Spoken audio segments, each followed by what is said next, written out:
एक हरे भरे जंगल में एक शरारती बंदर मिलो को पता चलता है कि उनका प्रिय घर खतरे में है।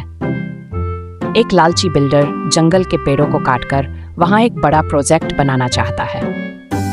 हमेशा मस्ती और शरारत करने वाले मिलो को इस बात की गंभीरता तब समझ आती है जब अपनी एक शरारत के दौरान बिल्डर की योजनाओं की बातें सुन लेता है।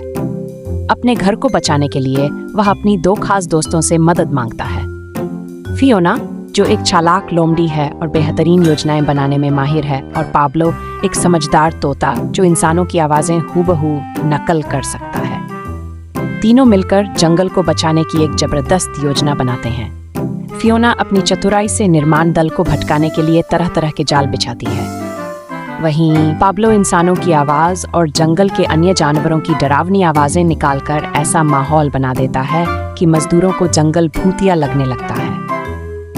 लेकिन उनकी योजना के बीच कई अनचाही मुश्किलें भी आती हैं, जिनमें जंगल के कुछ अन्य जानवर भी शामिल होते हैं जो उनकी मंशा को गलत समझ लेते हैं। समय के साथ मिलो, फियोना और पाब्लो को एहसास होता है कि सच्ची ताकत एकता और सही संवाद में होती है। आखिरकार वे बिल्डर के सामने डटकर खड़े होते हैं और अपनी अनोखी तरकीबों से उसे समझाते हैं कि ये जंगल केवल पेड़ों का समूह नहीं, बल्कि ढेरों जीवों का घर है।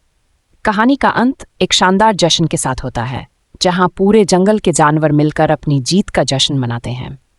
यह कहानी दोस्ती, एकता और पर्यावरण संरक्षण का एक खूबसूरत संदेश देती है।